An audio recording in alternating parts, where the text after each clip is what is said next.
So some thoughts I had on why it was easier for him to be patient for so long at the beginning when he was trying to raise money for the dogs. A couple of things that I came up with were he was sure that if he had the money, he could get the dogs. His grandpa said he'd help him, and he knew that the money was the only thing really holding him back from getting those dogs. And he knew exactly what he needed to do to get them. In this situation, for me, it feels like Billy's not quite sure whether or not his grandpa's telling him the truth. So every time he talks to his dad reassures him, like, maybe give it another chance, and gets Billy excited that it might actually be true. And so he's able to hold on a little bit longer. But the difference in time between waiting years for dogs and waiting a week for a coon, that's the interesting piece. He's so quick to give up now because he's not 100% sure he knows what he needs to do to get that. So, all right, so we're going to finish up this chapter here. Top of page 70, if you're following along the book. The first trap was empty. So was the second one. That old feeling of doubt came over me again. I thought, it's no use. I'll never catch one. And I so need the skin to train my pups. On the way to my third trap, I had to walk through a thick stand of wild cane. It was tough going up, and my pups started whimpering. I stopped and picked them up. We'll be out of this in a few minutes, I said, and then you'll be all right. I came plowing out of the matted mass and was right on the trap before I realized it. I was met by a loud squall. I was so surprised I dropped the pups. There he was, my first coon. He was humped up on the sycamore log, growling and showing his teeth. He kept jerking his front paw, which was jammed deep in the hole I'd bored. He was trapped by his own curiosity. I couldn't move, and I felt like my wind had been cut off. I kept hearing a noise, but couldn't make out what it was. The movement of the boy pup shook me from my trance. The unidentified sound was his bawling. He was trying to climb up on the log and get the coon. The dog was, because the dog's a hunting dog. I yelled at him and darted in to get hold of his collar. On seeing my movement, the coon let out another squall. It scared me half to death. I froze in my tracks and started yelling again at my pup. The girl pup worked around behind the coon and climbed up on the log. I screamed at her. She paid no attention to me. Digging his sharp little claws in the bark, the boy pup made it to the top. He didn't hesitate. Straight down that sycamore log he charged. With teeth bared, the coon waited. When my pup was about 2 feet from him, he made a lunge. The coon just seemed to pull my pup under his stomach and went to work with tooth and claw. The girl pup saved him. Like a cat in a corn crib, she sneaked in from behind and sank her needle-sharp teeth in the coon's back. It was too much for old Ringy. He turned the boy pup loose, turned round, and slapped her clear off the log. She came running to me, yelping her head off. I grabbed her up in my arms and looked for the boy pup. When the coon had turned him loose, he too had fallen off the log. He was trying to get back to the coon. I darted in and grabbed him by the hind leg. With a pup under each arm and running fast as I could, I lit out for the house. Coming out of the bottoms into a fresh plowed field, I set my pups down so I could get a little more speed. I started yelling as soon as I came in sight of the house. Mama came flying out with my sisters right behind her. Papa was out by the barn harnessing his team. Mama yelled something to him about a snake. He dropped the harness, jumped over the rail fence, and in a long lope, started for me. Mama reached me first. She grabbed me and shouted, "Where did it bite you?" "Bite me?" I said. "Why, Mama, I'm not bit." "I've got him, Mama, I've got him." "Got what?" Mama asked. "A big coon," I said. "The biggest one in the river bottoms. He's this big, Mama." I made a circle with my arms as big as a 20-gallon keg. Mama just groaned way down deep and covered her face with her hands. Some big tears squeezed out between her fingers.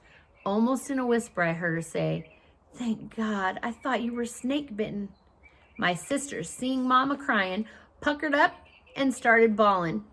He needs a whipping, the oldest one said. That's what he needs, scaring Mama that way. Something busted loose inside me, and I cried a little too. I didn't mean to scare Mama, I sniffled. I just wanted everyone to know I caught a coon. Up until this time, Papa hadn't said a word. He just stood looking on. Here now, he said, let's have none of this crying. He didn't mean to scare anyone. Taking his handkerchief from his pocket, he stepped over to Mama, put his arm around her, and started drying her eyes. Mama poked her head around him and glared at me.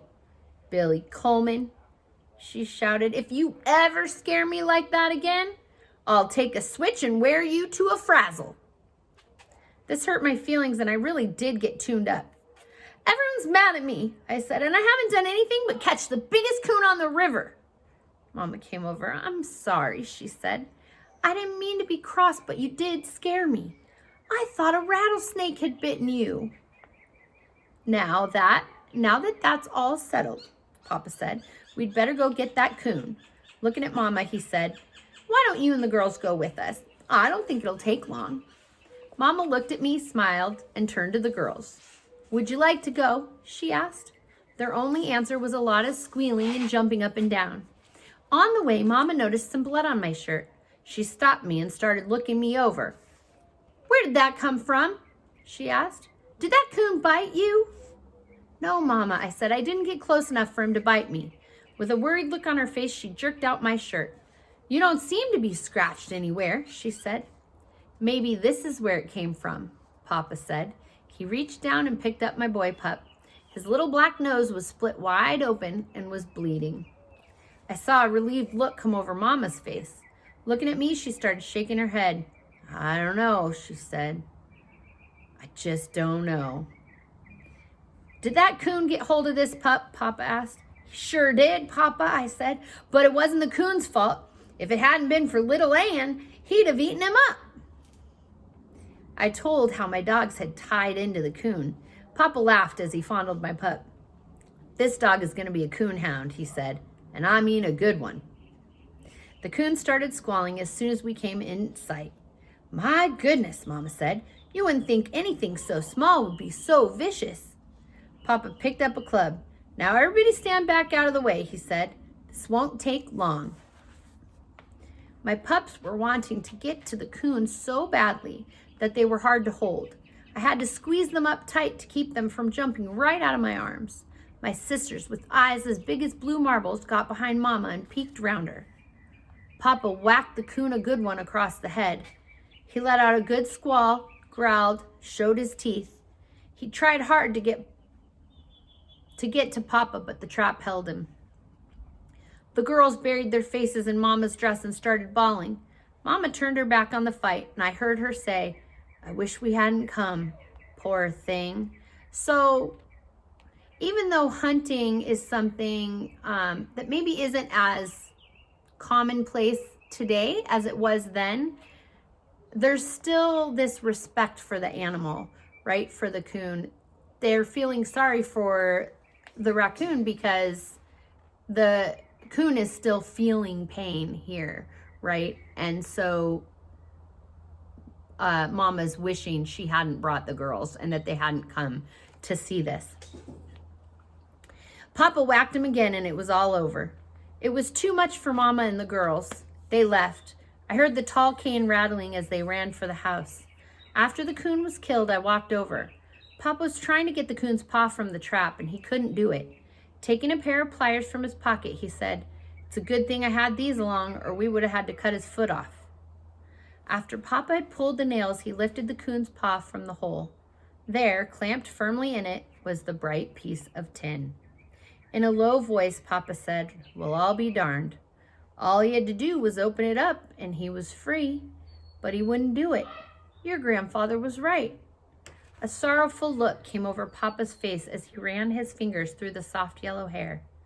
Billy, he said, I want you to take a hammer and pull the nails from every one of those traps. It's summertime now and their fur isn't any good. Besides, I don't think this is very sportsmanlike. The coon doesn't have a chance. It's all right this time, you needed this one, but from now on, I want you to catch them with your dogs. That way they have a 50-50 chance.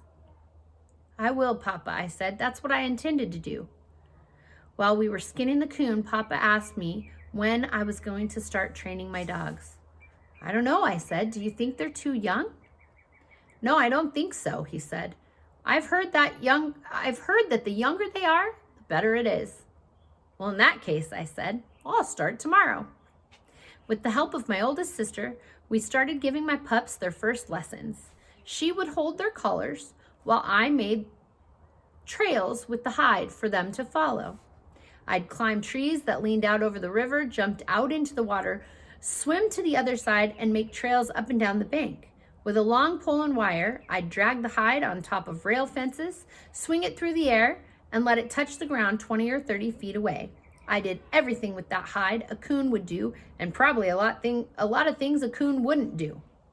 So he's taking the coon hide of the raccoon that he found, right? And he's making a trail with the scent of the coon so that he can train his dogs how to track the raccoon. It was a beautiful sight to see my pups work those trails. At first they were awkward and didn't know what to do, but they would never quit trying. Old Dan would get so eager and excited, he would overrun a trail. Where it twisted or turned, he'd run straight on, bawling up a storm. It didn't take him long to realize that a smart old coon didn't always run in a straight line. Little Ann never overran a trail. She would wiggle and twist, cry and whine, and pretty soon she'd figure it out. At first, they were afraid of water. I never would admit it, even to myself. I always said they just didn't like to get wet. They would follow the trail to the stream and stop. Sitting down on their rears, they would cry and beg for help. With a pup under each arm, I'd wade out into the stream and set them down in the cool water. 9 times out of 10, one pup would swim one way and the other would go just the opposite way. I had a time with this part of their training, but my persistence had no bounds. It wasn't long until they loved the water. Old Dan would jump as far out as he could and practically knock the river dry. Little Ann would ease herself in and swim like a muskrat for the opposite shore. I taught my dogs every trick I knew and any new ones I heard about. I taught them how to split up on a riverbank to search for the hidden trail because it was impossible to tell where a coon would come out of the water. Sometimes he might swim downstream and other times he might swim upstream. Maybe he'd come back to the bank he'd just left, or he'd cross over to the other side. Perhaps he'd stop in the middle of the stream on an old drift. Sometimes he'd come out of the water by catching the dangling limbs of a leaning birch and climbing up, never touching the bank. Or he could come out on the same trail he used to go in and backtrack. He would sometimes crawl up under an undetermined bank or into an old muskrat den. One of the favorite tricks of a smart old ringtail is the tree barking trick. This he accomplished by running far up on the side of a tree and using his stout legs for leverage, springing 20 or 30 feet away before touching the ground. Dumb hounds trail up to the tree and start bawling treed. I taught my dogs to circle for a good 100 yards to be sure he was still in the tree before bawling. In order to learn more about coon hunting, I'd hang around my grandfather's store and listen to the stories told by the coon hunters. Some of the tales I heard were long and tall, but I believed them all. I could always tell when Grandpa was kidding me by the twinkle in his eye. He told me how a coon could climb right up the fog and disappear in the stars, and how he could leap on a horse's back and run him over your dogs. I didn't care, for I loved to hear all the tall tales. Anything that had a coon hair in it, I believed completely. All through that summer and into the late fall, the training went on. Although I was worn down to a frazzle, I was a happy boy. I figured I was ready for the ringtails. Late one evening, tired and exhausted, I sat down by a big sycamore and called my dogs to me. "It's all over," I said. "There'll be no more lessons. I've worked hard and I've done my best. From now on, it's all up to you. Hunting season is just a few days away, and I'm going to let you rest, for I want you to be in good shape the night it opens." It was wonderful indeed how I could have heart-to-heart talks with my dogs, and they always seemed to understand. Each question I asked was answered in their own doggish way. Although they couldn't talk in my terms, they had a language of their own that was easy to understand. Sometimes I would see the answer in their eyes, and again it would be in the friendly wagging of their tails. Other times, I could hear the answer in a low whine, or feel it in the soft caress of a warm, flicking tongue. In some way, they would always answer. All right, so now go ahead and complete your comprehension questions for chapters 6 and 7, and I look forward to reading your responses.